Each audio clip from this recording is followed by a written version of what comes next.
Soyez abondamment bénis.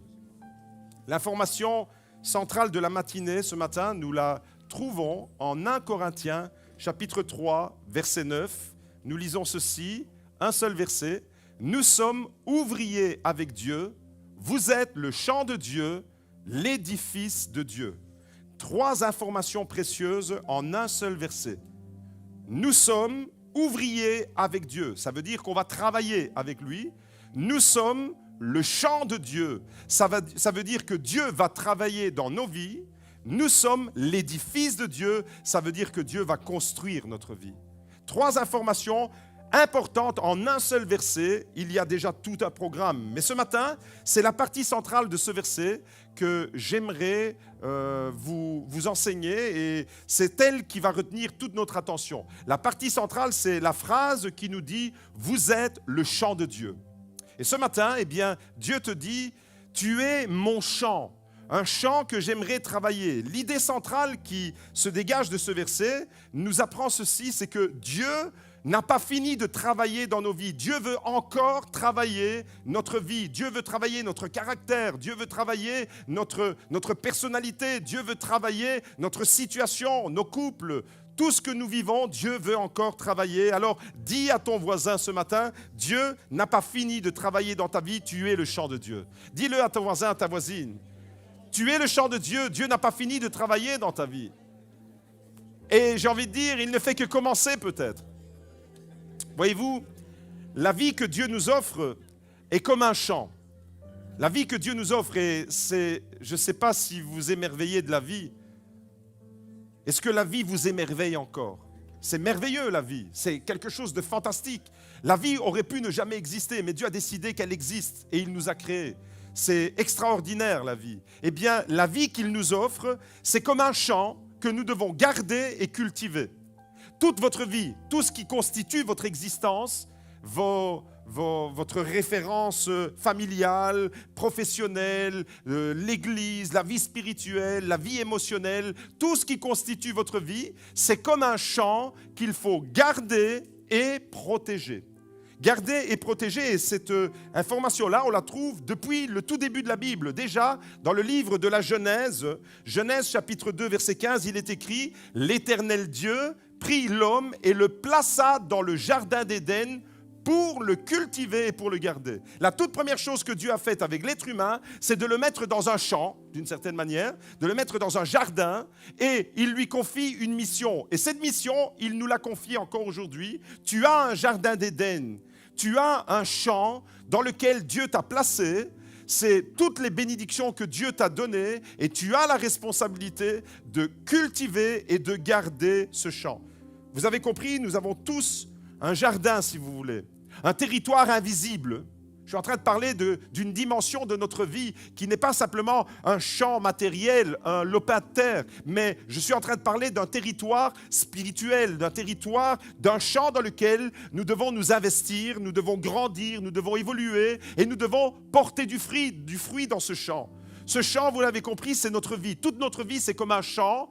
Et dès le départ, Adam est placé dans ce champ que la Bible appelle le jardin d'Éden, avec une double mission, le garder et le protéger. Et notre Église est aussi, si nous sommes membres du GLC Beaudour, nous avons la responsabilité de garder, de protéger et de cultiver la bénédiction que Dieu nous offre au sein de notre Église. Alors, si nous ne cultivons pas le champ que Dieu nous a confié, il arrive qu'un champ ne soit pas cultivé. Il arrive qu'un champ ne soit pas entretenu. Si nous ne cultivons pas le champ, la négligence va provoquer de la médiocrité. Et la médiocrité va nous amener dans une vie de frustration. Et tu regardes le champ de ta vie, tu regardes ce que tu as réalisé, tu regardes ta vie et tu te dis, mais qu'est-ce que j'ai construit avec mon couple? Qu'est-ce que j'ai construit dans ma vie professionnelle? Qu'est-ce que j'ai construit de ma vie? Qu'est-ce que j'ai construit de mon business? Qu'est-ce que j'ai fait de ma vie? Et si j'ai été négligent, la négligence va m'installer dans la médiocrité. Mais la médiocrité est totalement étrangère. La mentalité de la médiocrité est totalement étrangère au royaume de Dieu. Parce que vous savez, dans le royaume de Dieu, c'est quoi la mentalité? C'est la mentalité de l'excellence, de rechercher ce qu'il y a de meilleur. Et Dieu veut vous offrir ce qu'il y a de meilleur pour que la qualité de votre vie soit élevée. Mais si on néglige, on va tomber dans la médiocrité. Et quand on est dans la médiocrité, c'est le début de plein de confusion. Et la médiocrité, elle va nous amener à des regrets, à des frustrations profondes. Ça, c'est une certitude. Tout simplement parce qu'on a négligé d'entretenir, de cultiver et de protéger le champ que Dieu nous a confié, le champ de notre vie. Si je n'investis pas dans le champ que Dieu m'a confié, la seule chose que je vais récolter, c'est de la frustration et des regrets. Si je n'investis pas, si je ne passe pas du temps dans le champ que Dieu m'a confié, le champ de mon ministère, si je néglige mon ministère, eh bien, je vais avoir de la négligence dans le ministère que Dieu m'a confié. Ça va donner des résultats médiocres et ça va être frustrant pour moi et pour vous et pour tout le monde. La négligence amène la médiocrité amène la frustration, les regrets et puis toutes sortes de sentiments étrangers à la mentalité de Dieu. La seule chose que je vais récolter, alors si je néglige le champ de Dieu, c'est de continuer à vivre tout en passant à côté de ma vie. Avoir le sentiment de passer à côté de sa vie. Vous avez une vie et Dieu vous a prévu pour quelque chose de bien précis. Et des fois, et ça c'est votre vie, c'est votre champ. Vous avez compris, votre vie égale votre champ égale votre vie. Vous avez un champ pour lequel Dieu vous a créé. Et il y a un champ qu'il a préparé pour vous. Et si je suis négligent dans ce champ, si je néglige ma vie, eh bien, je vais avoir le sentiment à un moment donné de mon existence, quand je vais prendre le temps de m'arrêter, de regarder dans le rétroviseur de ma vie et de dire « Mais qu'est-ce que t'as foutu, gars? Qu'est-ce que t'as fait, fille? Qu'est-ce que t'as fait avec le champ de ta vie ?» Eh bien, je vais peut-être avoir le sentiment amer à un moment donné de mon existence d'être en train de vivre la vie de quelqu'un d'autre, mais pas la mienne, pas ce pourquoi j'ai été créé. Comme si on était dans le champ de quelqu'un d'autre. Alors j'ai envie de dire, quelle tristesse et quel drame d'être une personne qui passe à côté de sa vie. Ne passe pas à côté de ta vie, ne passe pas à côté de ton champ. Et en réalité, c'est exactement ce que je n'ai pas envie de faire. Passer à côté de ma vie. Vous avez une vie. Sur terre, vous avez une vie. Plus le temps passe et plus vous réalisez comme moi que le temps file à une vitesse VV'. Hier, j'étais jeune homme, aujourd'hui, je suis grand-père. Et j'ai 4 enfants là qui remplissent la maison. Et je dors avec une grand-mère. Et vice-versa. Le temps passe. Le temps passe et je n'ai pas envie de passer à côté de mon champ. Je n'ai pas envie de me tromper de champ. J'ai envie d'être vraiment dans ce pourquoi Dieu m'a créé. Ne passe pas à côté de ton champ. Je ne veux pas être un homme qui vit avec des « j'aurais dû faire ça dans le passé, mais je ne l'ai pas fait ». Je ne veux pas être un homme, et je te souhaite de ne pas être un homme ou une femme qui dit à un moment donné dans son existence « j'aurais dû m'investir dans ça et je ne l'ai pas fait. Mince, pourquoi? J'ai des regrets ». Je n'ai pas envie d'être un homme qui arrive à un moment donné dans son parcours de vie. Un jour, ce temps que Dieu nous a donné ici sur terre va s'arrêter. Et quand tu seras à la fin de ta vie, et on ne sait pas c'est quand la fin de la vie. Pour ceux qui suivent un peu l'actualité footballistique en Italie et dans le monde sportif, vous avez certainement entendu hier l'annonce de la mort de Mino Raiola, qui était un grand manager de plein de joueurs de foot extraordinaires. 54 ans, le gars, il est dans un business incroyable. Tous les plus grands joueurs de foot de la planète passent entre ses mains. C'est lui qui organise les transferts dans les plus gros clubs avec les plus gros transferts, etc. 54 ans. C'est fini. Mino Raiola est parti, il est mort. Où est-ce qu'il est? On n'en sait rien.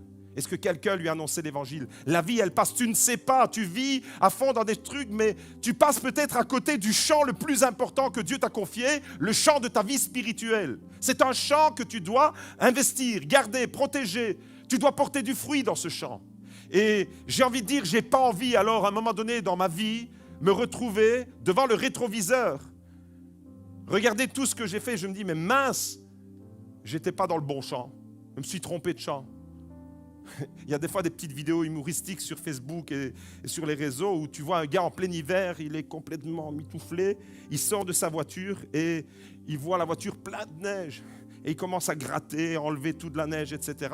Et puis tu as le voisin qui regarde de la fenêtre. Et à un moment donné, quand il a fini de déneiger toute sa voiture, le voisin, il ouvre sa voiture et en réalité, le gars, il s'est trompé de voiture. il a déneigé la voiture du voisin. Et des fois, on ressemble à ce type. On ressemble à ce gars qui s'est trompé de champ. Ne te trompe pas de champ. Dieu a prévu quelque chose pour toi. Je n'ai pas envie d'être un homme qui un jour aura des regrets de dire « j'aurais dû faire ça et je ne l'ai pas fait. J'aurais pu ne pas le faire, mais malheureusement, je l'ai fait. » Au contraire, je vais être un homme et je te souhaite d'être un homme et une femme de Dieu qui vit le projet de Dieu intensément, qui vit à fond le projet de Dieu, un homme qui garde et qui cultive le champ que Dieu lui a confié. Ce matin, j'aimerais te dire, mon frère, ma sœur, ne permets jamais à personne de détruire le champ de ta vie.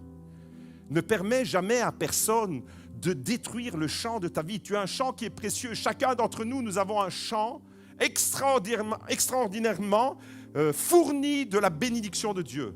Mais pour que tu sois dans la bénédiction, tu dois travailler avec Dieu. C'est lui fait sa part, tu fais ta part et ensemble, eh bien, on entretient, on porte du fruit. C'est ça une vie fructueuse. Dieu te dit ce matin, j'ai choisi d'investir dans ta vie.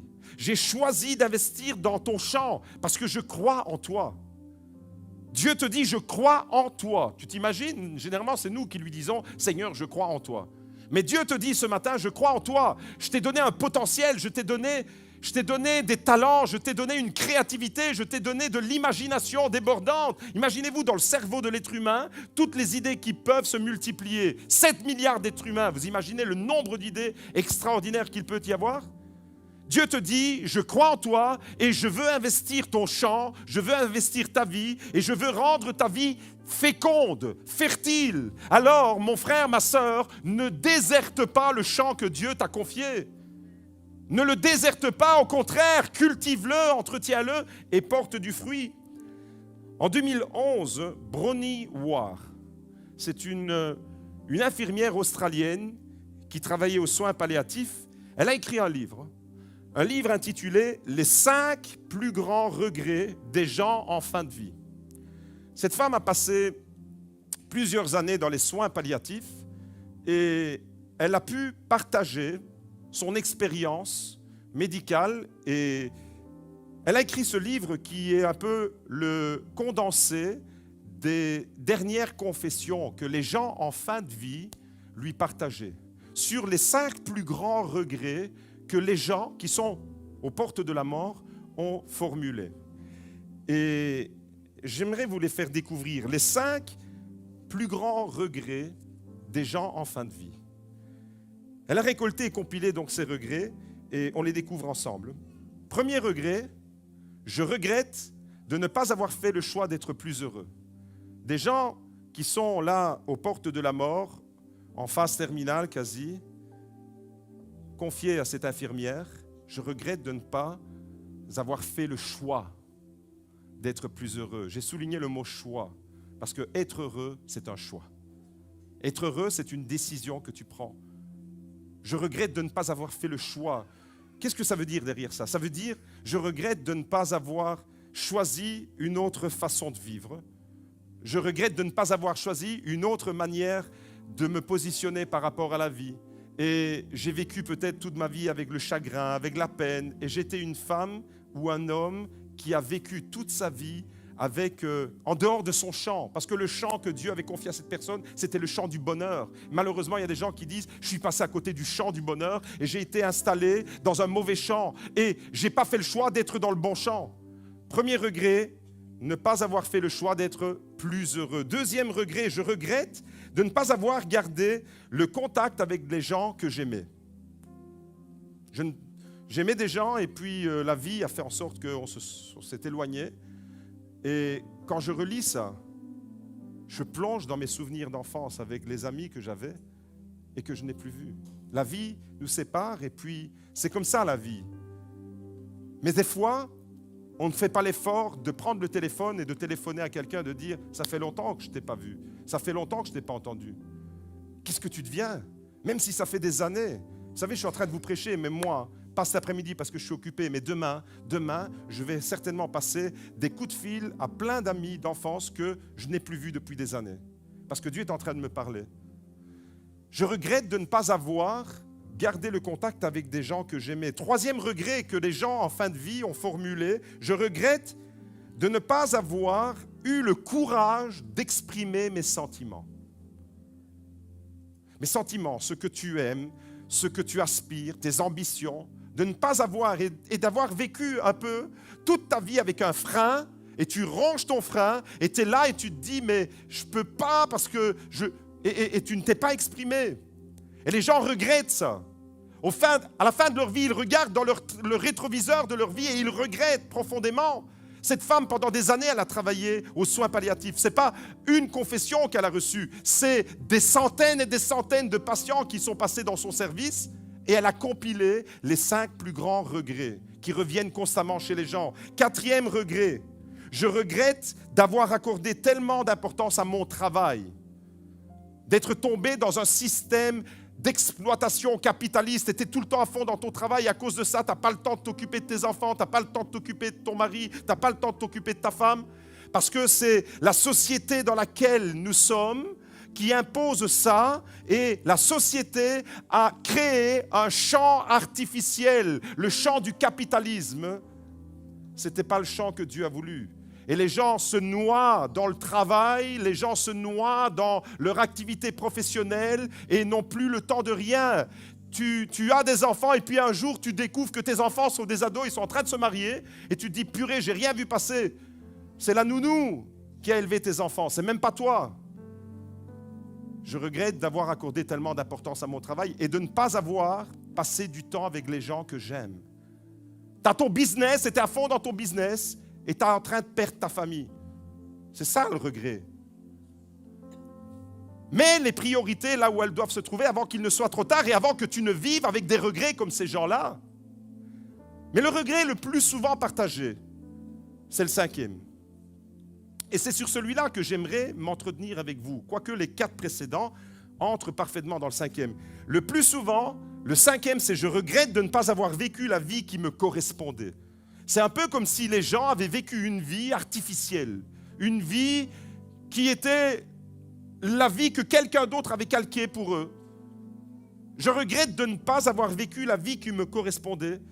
La plupart de ces gens qui disent ça avaient le sentiment d'avoir vécu une vie qui n'était pas vraiment la leur. Tu as un talent, tu as un potentiel, tu as un charisme, tu as une personnalité. Tu dois trouver le champ qui correspond à tout ça. Et quand tu es dans un mauvais champ, à un moment donné, tu vas être frustré. Tu vas être frustré, tu vas être déçu. Ces gens, pour la plupart, avaient donc ce sentiment-là de vivre une vie qui n'était pas vraiment la leur. En d'autres termes, ils avaient vécu et ils avaient investi un champ qui n'était pas vraiment le champ que Dieu leur avait préparé. Mes amis, ce matin, j'aimerais vous dire, Dieu a un champ qui correspond parfaitement à votre personnalité, à votre potentiel, à votre créativité et à vos talents. Dieu a un champ parfaitement adapté à qui vous êtes. Parfaitement adapté. Il est possible d'être heureux dans ce monde. Anna già la miseria. Il est possible d'être heureux dans ce monde. Ne croyez pas toutes ces pensées diaboliques qui maintiennent les familles dans des carcans, qui maintiennent les familles dans le désordre. Il est possible d'être heureux, il est possible d'être dans un champ qui te correspond parce que Dieu a un champ qui correspond à ta personnalité, à ton potentiel, à ta créativité et à tes talents. Il est tout à fait possible de découvrir ce champ. Tu dois te poser la question, mon frère, ma sœur, et tu dois aller de l'avant. Beaucoup de gens, malheureusement. Beaucoup trop de gens. Parce que ces personnes qui ont été questionnées par cette infirmière, en réalité, et ils étaient des centaines et des centaines. Et si cette infirmière avait continué ce sondage, il y en aurait eu des milliers et des milliers. Et si toutes les infirmières des soins palliatifs faisaient la même chose, il y aurait peut-être des millions de personnes qui diraient la même chose. Beaucoup de gens, beaucoup trop de gens se trompent et ils sont frustrés et finissent par en vouloir à la terre entière. Ils finissent par en vouloir à la terre entière parce qu'ils réalisent à un moment donné de leur vie qu'ils sont en train de vivre une vie qui ne correspond pas à leur personnalité. Tu t'es investi dans un domaine, ce sont des gens par exemple qui se sont investis dans un domaine qui ne leur correspond absolument pas. J'ai envie de te dire, mon frère, ma soeur, si tu fais quelque chose pour laquelle tu n'as pas été créé, tu seras frustré et tu finiras par provoquer du désastre. Si tu fais quelque chose pour laquelle tu n'es pas appelé à faire cette chose. Si par exemple, vous me prenez, et vous me mettez dans une cuisine.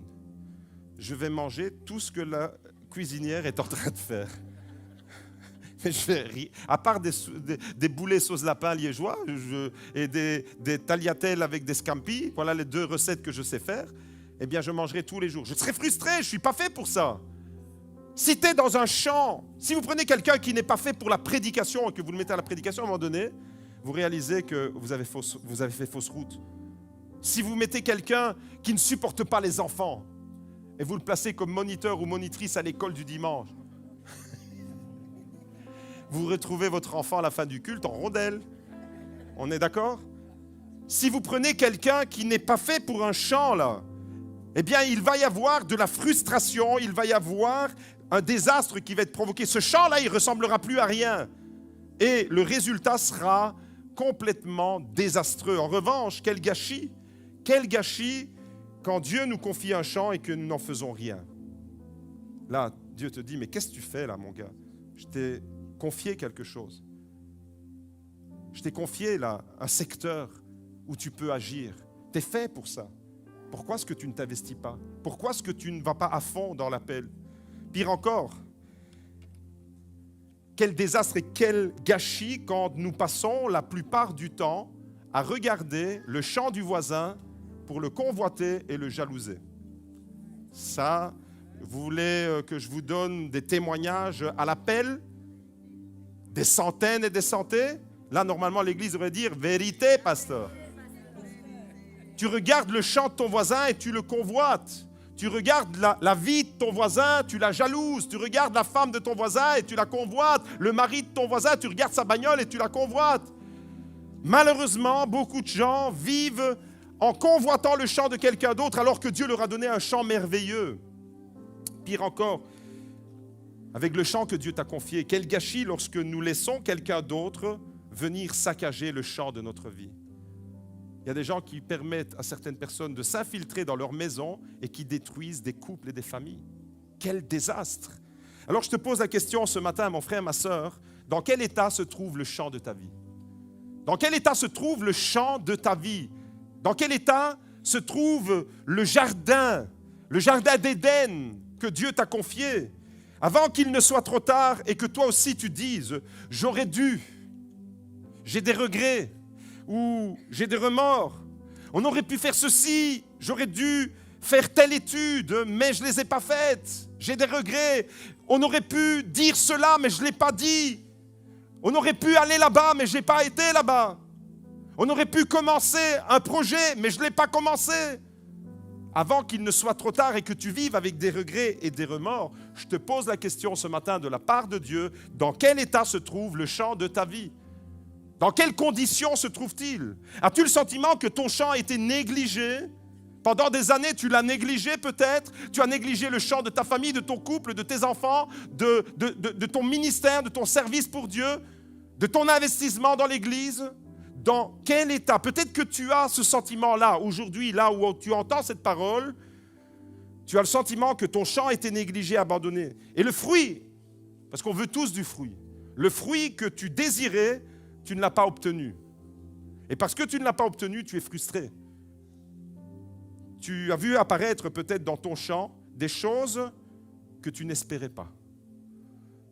Le jardinier qui plante des tomates, des concombres, des poireaux et qui voit des épines, des orties et des chardons pousser, il se dit « mince, je n'avais pas planté ça ». Vous voyez, des fois dans notre vie, on plante quelque chose et au lieu de voir ce qu'on a planté, eh bien, il y a des mauvaises herbes qui poussent. Vous savez, les bonnes plantes, il faut les cultiver. Les tomates, elles ne viennent pas d'elles-mêmes. C'est dommage qu'il n'y a pas des tomates, des concombres, des carottes et toutes ces choses-là qui poussent comme les mauvaises herbes dans les jardins. Les mauvaises herbes, elles viennent toutes seules. Vous n'avez même pas besoin de faire un effort. Votre jardin, il est investi d'orties si vous n'y prenez pas garde. C'est un champ de décombres. Par contre, les tomates, il faut les soigner, il faut les cultiver. Vous voyez, les bonnes choses, il faut les entretenir. Les mauvaises choses, elles viennent toutes seules. Dans ta vie, c'est la même chose. Dans ta vie de couple, c'est la même chose. Si tu n'entretiens pas quelque chose de bon, tu vas voir les orties pousser. Par contre, les mauvaises choses, les mauvaises influences qui viennent dans les familles, elles viennent toutes seules, comme les mauvaises herbes qui poussent dans les jardins. Dans quel état est le champ de ta vie? Le champ de ta vie personnelle, le champ de ta vie familiale, le champ de ta vie professionnelle, dans quel état se trouve-t-il? Voyez-vous, la Bible trace le portrait de certains champs qui ont été ruinés par négligence. Et le texte qu'on va lire maintenant, c'est un peu la vie de plusieurs personnes, peut-être, qu'on va décrire. Proverbe 24, verset 30, il est écrit « Un jour, je suis passé près du champ et de la vigne d'un homme paresseux et à la tête vide. Des ronces et des mauvaises herbes poussaient partout. Le mur de clôture était écroulé. J'ai réfléchi à ce que j'avais vu et j'ai tiré la leçon suivante. » Voilà la leçon que cet homme a vue en observant ça. Il passe et il voit la clôture qui est déglinguée. Il voit, il ne faut pas passer devant chez moi parce que pour le moment, il y a une clôture qui est déglinguée. Il y a des ronces partout. Il y a des mauvaises herbes. Et alors, il se met à réfléchir. Et voilà le constat. Voilà la leçon qu'il en tire. Tu dors un peu, tu t'assoupis un petit moment, tu restes étendu, autrement dit, tu dors, en te croisant les bras. Pendant ce temps, la pauvreté arrive sur toi comme un rôdeur, la misère te surprend comme un pillard. Mon frère, ma sœur, laisse-moi te dire, lorsque Dieu t'a confié le champ de ta vie, ce n'était pas pour qu'il voie le résultat de la médiocrité et de la négligence. Il n'a jamais voulu que tu sois dans un état de pauvreté et de misère comme ce champ-là. Tu dors un peu, ça c'est quoi? Au fait, ce type-là qui passe et qui observe ce champ, il tire la leçon que la fainéantise, elle t'entretient dans une négligence, dans une médiocrité, et la pauvreté te tombe dessus. Mon frère, ma sœur, j'ai envie de te dire ce matin, lorsque Dieu t'a confié le champ de ta vie, il n'a jamais prévu que tu sois dans un état de pauvreté et de misère spirituelle. Lorsque Dieu bénit un couple, par exemple, ce n'est pas pour que ce couple soit dans la ruine, ce n'est pas pour le voir chavirer. Vous savez combien de fois ici on bénit les couples? Eh bien, j'aimerais vous dire, tous ceux qui reçoivent la bénédiction de Dieu, c'est pour que votre couple réussisse. C'est pour que votre couple tienne la route. Lorsque Dieu te confie une mission, par exemple, lorsque Dieu te confie une mission spirituelle, un ministère, ce n'est pas pour que tu échoues. Dieu te confie quelque chose et quand tu es vraiment fait pour ça, c'est-à-dire quand tu es vraiment dans le bon champ. Parce que si à un moment donné tu crois que Dieu t'a confié un champ, mais qu'en réalité c'est le champ de quelqu'un d'autre que tu convoites, tu es dans le mauvais champ, à un moment donné tu vas te retrouver dans la frustration. Mais quand tu es dans ton champ, vraiment celui que qui a été prévu pour toi, en réalité tu réussis parce que la bénédiction de Dieu elle est dans le champ et elle est avec toi. Si ce matin, c'est ce que tu éprouves peut-être dans ton cœur, tu te dis, mais moi, c'est vraiment ce que j'éprouve. Là, j'ai l'impression que ma vie, c'est comme ce champ qui est en friche, là, qui est avec plein de ronces, plein d'épines. Et qu'est-ce que j'ai foutu avec mon champ? Si ce matin, c'est ce que tu penses, alors j'aimerais te dire, de la part de Dieu, il y a une bonne nouvelle. C'est qu'il y a encore de l'espérance pour ton avenir. Même si aujourd'hui, ton champ il est comme ça, il y a de l'espérance pour ton avenir. Jérémie 31, verset 17, il y a de l'espérance pour ton avenir. Au moment où le prophète prononce cette parole, qu'on trouve dans Jérémie 31, verset 17, Jérémie, le prophète, il prononce une parole sur Israël. Le pays d'Israël, au moment où cette parole a été prononcée, ressemblait à un champ en ruine, complètement. Le pays d'Israël, à ce moment-là, il était ruiné. Il était vraiment au plus bas. Et tous les paramètres d'Israël, du peuple de Dieu, peut-être comme dans ta vie en ce moment, tous les paramètres étaient négatifs, tout était chaotique, tout était désordre. Au moment où Jérémie prophétise, le temple va être détruit, les Juifs vont être déportés à Babylone, c'est saccagé par tout le monde. Les Babyloniens vont venir à Jérusalem, vont incendier le temple, vont brûler les maisons, vont faire un ravage. Autrement dit, c'est la période la plus sombre et la plus difficile de tout l'Ancien Testament. Au moment où ce qui faisait la fierté d'Israël, de Jérusalem, c'était le temple pour les Juifs, eh bien ça a été détruit, saccagé par des ennemis. Et donc à ce moment-là, au moment où Jérémie prononce cette parole-là, c'est le moment le plus sombre. Tous les paramètres étaient complètement négatifs et au niveau spirituel, le pays avait touché le fond. Et peut-être que quelqu'un ce matin a le sentiment d'avoir touché le fond spirituellement parlant. Tu es vraiment très bas. Alors j'aimerais recontextualiser ce verset 17. Au verset 15, juste avant le verset 17, il y avait des pleurs. Après le verset 17, il y a le verset 18. Il y a encore des pleurs et des lamentations. Regardez, on va le lire ensemble, soyez attentifs. Regardez bien, regardez attentivement.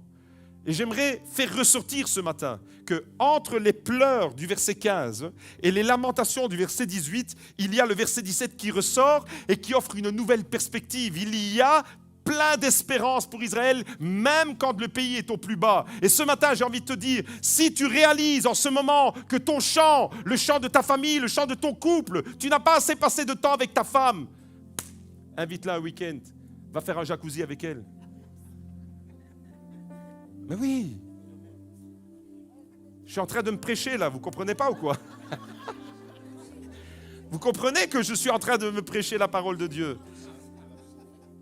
Jérémie 31, on lit ensemble le contexte. Regardez, le verset 15, le verset 18, des pleurs, des larmes, des cris négatifs.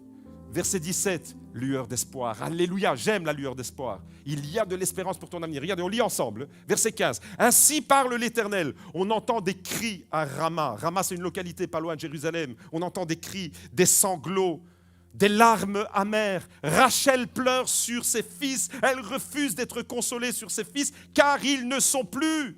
Il y a des pleurs, c'est le désastre. Le verset 15, c'est le chaos, c'est la mort, c'est les larmes, c'est les sanglots, c'est tout ce qui maintient les gens dans la peine, dans l'affliction. Ça, c'est le verset 15.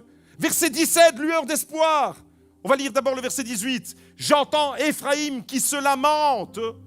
Il y a des lamentations. Au verset 15, des pleurs. Au verset 18, des lamentations. Mais au verset 17, regardez, en plein là, dans le cœur, au milieu de tout ce qui est détruit, au milieu de tout ce qui est sombre, au milieu de tout ce qui est ravagé, au milieu d'un champ en ruine, au milieu d'un champ qui est complètement anéanti, il y a une lueur d'espoir. Verset 17, je reçois dans mon cœur cette parole ce matin. Elle me pénètre, cette parole. Il y a de l'espérance pour ton avenir. Église JLC-Beaudour, il y a de l'espérance pour ton avenir. Même si certaines personnes voudraient les ténèbres pour notre Église, la lumière de Jésus-Christ brille. Alléluia. Mes amis, la Bible dit qu'il n'est jamais trop tard alors. C'est ça que ça veut dire. Il n'est jamais trop tard pour reprendre possession de son champ. Il n'est jamais trop tard pour investir dans un champ nouveau. Tu as fait fausse route, tu t'es trompé de chemin, change de chemin. Il n'est jamais trop tard pour prendre de nouveaux projets, pour entrer dans une nouvelle dimension, pour recevoir de nouvelles perspectives. Il n'est jamais trop tard pour investir un champ nouveau et saisir des nouvelles opportunités spirituelles, des nouvelles opportunités au niveau de ta famille, des nouvelles opportunités au niveau financier, au niveau de ton business. Il n'est jamais trop tard. On vit toujours avec des regrets, avec des « j'aurais dû le faire et je ne l'ai pas fait ». Ne fais pas comme ces gens en fin de vie qui étaient pleins de regrets, mais c'était trop tard, la mort les attendait. Tu n'en es pas là, alors agis tant qu'il est encore temps. Avec Dieu, il n'est jamais trop tard. Avec Dieu, il n'est jamais trop tard pour sauver ton couple qui bat de l'aile. Avec Dieu, il n'est jamais trop tard pour te restaurer avec un frère, avec une sœur avec qui tu as des problèmes. Avec Dieu, il n'est jamais trop tard pour, si l'ennemi a mis de l'embrouille et de la zizanie entre des frères et des sœurs de la communauté, avec Dieu, il n'est jamais trop tard pour vivre le pardon et pour vivre la réconciliation. Avec Dieu, il n'est jamais trop tard pour vivre ces choses. Le diable veut te faire croire qu'il est trop tard, mais avec Dieu, tout est possible. Avec Dieu, il n'est jamais trop tard pour que ton champ se remette à refleurir. Tu le vois là et tu te dis, purée, par où je vais commencer? Des orties, des ronces. Je me prêche là. Par où je vais commencer? La clôture renversée. Jérémie dit, il y a de l'espérance pour ton avenir. Il y a de l'espérance pour ton avenir, mais au chapitre 4 déjà, ce prophète est vraiment extraordinaire. J'ai fait toute une thèse sur lui, j'ai travaillé, ma fin d'études, j'ai fait un mémoire sur l'appel prophétique de Jérémie, la théologie du Davar, etc. C'est vraiment passionnant. J'étais fasciné par ce prophète. Vous savez pourquoi? Parce que c'est un prophète de l'espérance au milieu des ténèbres.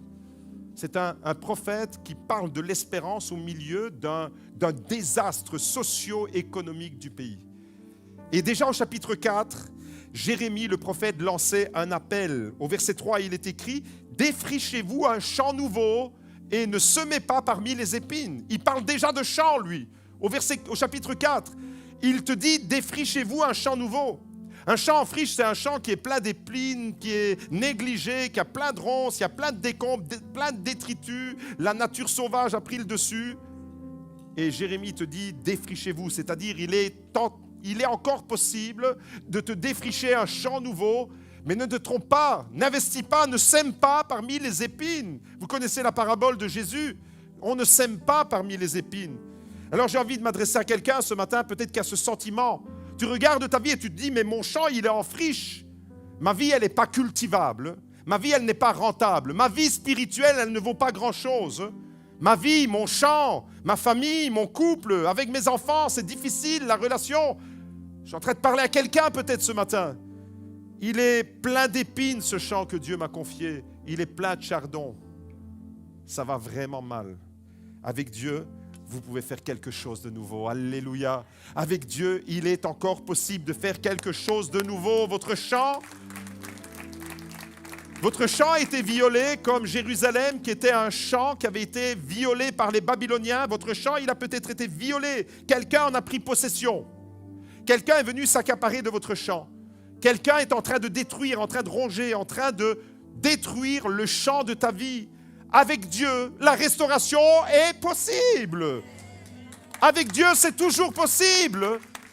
Mon frère, ma soeur, j'aimerais te raconter une petite histoire.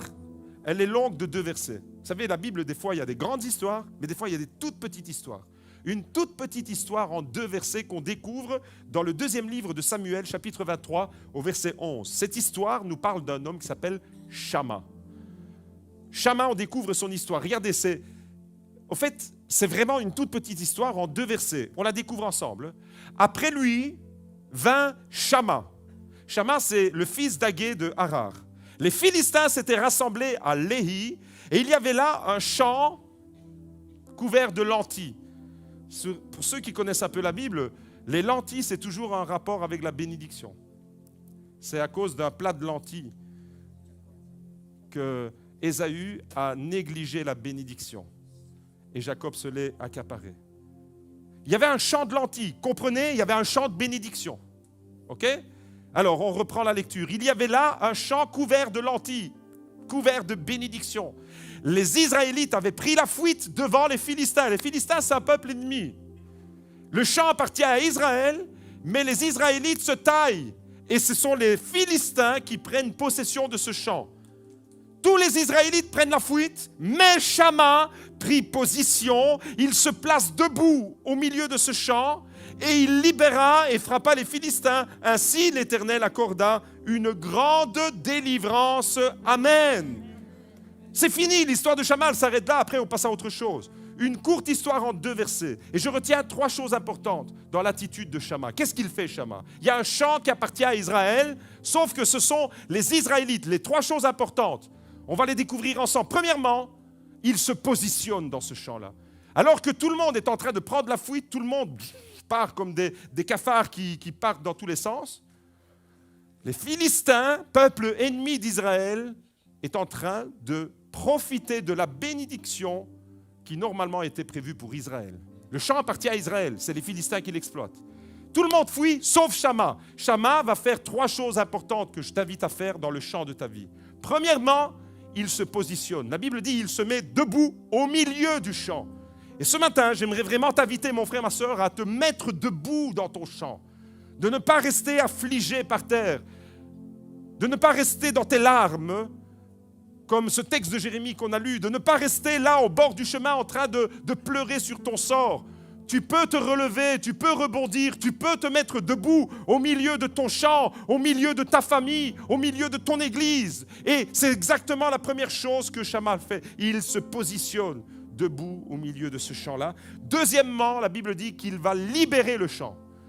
Et troisièmement, il va frapper les Philistins. Il y a un positionnement que tu dois redécouvrir, spirituellement parlant. Tu peux être par terre, mais spirituellement être debout. Et ce matin, je t'invite vraiment à te positionner. Dieu est en train de te parler, Dieu est en train de montrer le champ de ta vie qui est négligé en ce moment. Et Dieu te dit, dans ce champ-là, je veux que tu sois debout. Je veux que tu prennes possession. Vous savez, dans le nom Shamma, il y a une combinaison en hébreu c'est un peu comme s'il était écrit, Sham, c'est là, et la dernière lettre, ça renvoie à Dieu. C'est un peu comme si Shamma, c'était pour nous l'image de remettre Dieu au centre de nos projets. Remettre Dieu au centre de notre champ.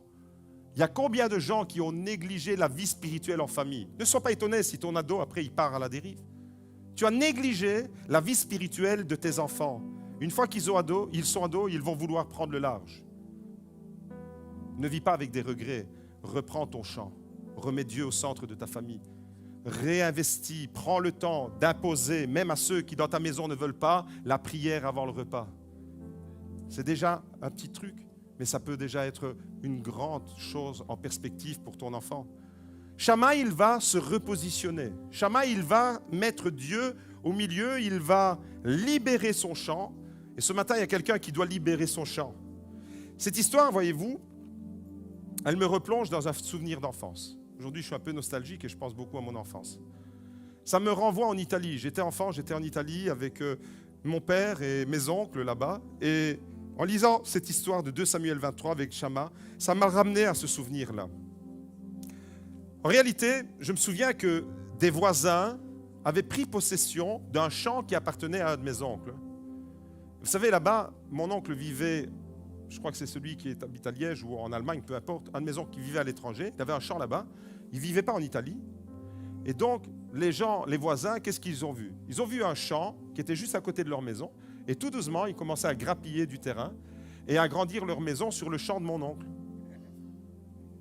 Et je me souviens, c'est un peu vague dans mon souvenir, mais j'ai des flashs vraiment qui me ramènent vraiment à ce souvenir d'enfance. Je me souviens de toute ma famille, avec mon père et ses frères, mes oncles, qui sont allés se positionner sur le champ en demandant à toutes ces personnes d'éjecter tout ce qu'ils avaient placé. Ils avaient mis toutes sortes de choses, ils avaient stocké du matériel et ils ont eu la même attitude, ils ont chassé les Philistins qui étaient venus s'installer dans leur champ. Ça me ramène à cette histoire-là, ça me ramène vraiment à un souvenir d'enfance et je voudrais te dire ce matin, mon frère, ma soeur, ne permets à personne de squatter ton champ. Ne permettez à personne de squatter le champ de votre vie ou de voler votre bénédiction. Comme Shammah s'est positionné dans son champ, il y a des Philistins qui s'infiltrent dans les maisons.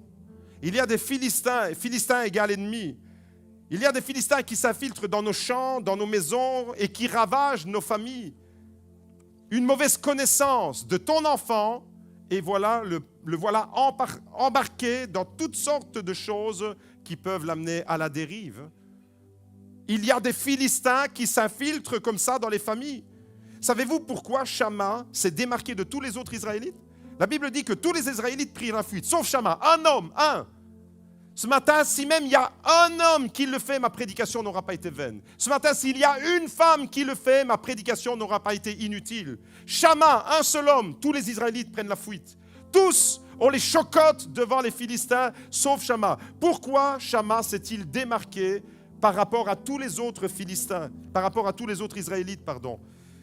Il se tient debout au milieu de son champ et il ne tremble pas. Pourquoi lui a-t-il cette attitude et les autres pas? Parce que Shammah ne voulait pas passer à côté de sa vie. Parce que Shammah ne voulait pas avoir des regrets un jour et dire « J'aurais pu, mais je ne l'ai pas fait. » Est-ce que le gars peut venir me rejoindre, s'il vous plaît? J'aurais pu récupérer le champ de ma bénédiction, mais je ne l'ai pas fait. J'aurais pu m'investir davantage dans cette relation-là, mais je ne l'ai pas fait. J'aurais pu m'investir et saisir la bénédiction, la guérison, mais je ne l'ai pas fait. Shammah s'est positionné au milieu de son champ pour ça.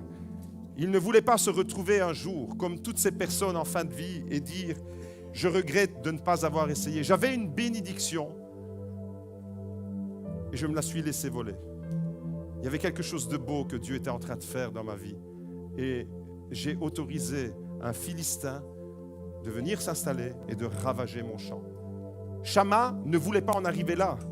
Et ce matin, Dieu te dit, mon frère, ma soeur, toi aussi tu es un Shammah. Toi aussi, tu es un Shammah. Tu peux te positionner dans le champ de ta bénédiction. Tu peux reprendre possession au milieu de ton champ. Au nom de Jésus, tu peux le faire. Je voudrais lancer un appel ce matin à l'Église. Est-ce qu'il y a des personnes qui désirent être comme Shammah, se repositionner au milieu de leur champ? Tu sens que ton champ, il est menacé. Et ce matin, tu peux expulser les Philistins qui viennent squatter le champ de ta bénédiction. Tu peux vivre une délivrance. Il est écrit, ce fut une grande délivrance pour Israël à cause d'un homme. Est-ce que ce matin, tu veux le vivre vivre toi aussi. Il y a de l'espérance pour ton avenir, mon frère, ma sœur. Il y a de l'espérance. Shamma suivait les traces de David qui n'a pas tremblé devant Goliath, un autre Philistin. Il y a une nouvelle chance pour le champ de ta vie qui t'est lancé ce matin, qui t'est offerte. Le diable veut te faire croire que ton champ est irrécupérable. Ton champ, il est foutu. La dépression sera toujours ton horizon. Le champ de ta vie, c'est ça. Il te fait croire que tu resteras dans la dépression, dans les idées noires. Il s'infiltre dans tes pensées comme un Philistin et il vient parasiter ta vie. Et il vient te dire, tu seras privé de la bénédiction. Ça, c'est le diable qui s'infiltre dans ton champ. Mais Dieu te dit, il y a de l'espérance pour ton avenir. Dieu te dit, ton champ va refleurir. Ton champ. Je vois des visages fermés. Ne laissez pas les Philistins tenir votre visage comme ça.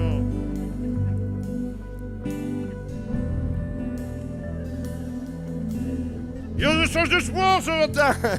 Il y a un message d'espoir. Ton champ va refleurir.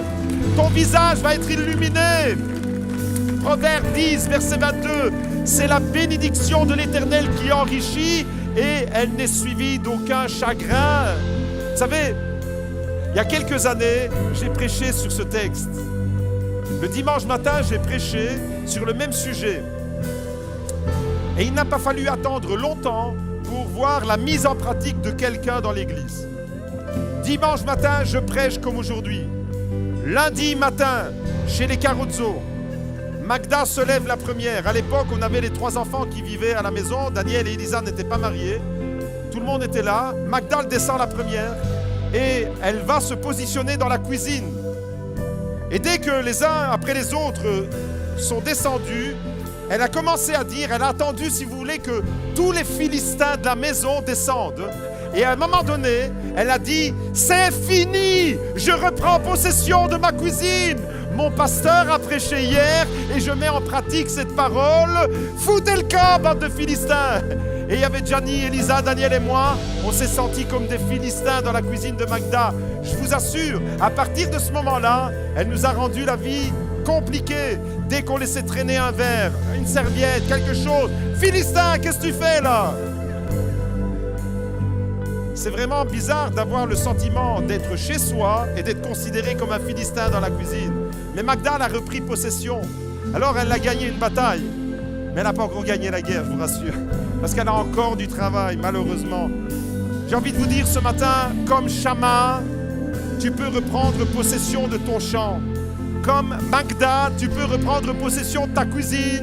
Tu peux reprendre possession de ta maison. Tu peux reprendre possession de ta bénédiction. Alors ce matin, est-ce qu'il y a des hommes et des femmes qui voudraient vivre comme Shamma, reprendre possession, mettre la présence de Dieu dans le champ? Levez les mains et on va prier ensemble au nom de Jésus. J'ai envie de te dire ce matin, il y a de l'espoir, il y a de l'espérance pour ton avenir, mon frère, ma sœur. Alléluia. Merci Seigneur de bénir chacun et chacune dans les champs de nos vies, dans les champs de bénédiction pour lesquels tu nous as prévus. Ne permets pas, Seigneur, que nous soyons négligents. Ne permets pas que nous soyons dans la médiocrité. Installe-nous dans un champ de bénédiction, Père, au nom de Jésus. Et s'il y a des Philistins qui viennent, Seigneur, nous voulons les chasser comme Shamma a chassé les Philistins. Au nom de Jésus, nous disons merci. Saint-Esprit, descends, viens, tel un torrent. Viens nous embraser ce matin. C'est ton esprit qui nous donne la force d'être comme Shamma. Là, Seigneur, debout au milieu du champ de notre vie. Bénis mes frères et mes sœurs qui ont besoin de ta grâce et de ta bénédiction. Au nom de Jésus, amen, amen, amen. Alléluia.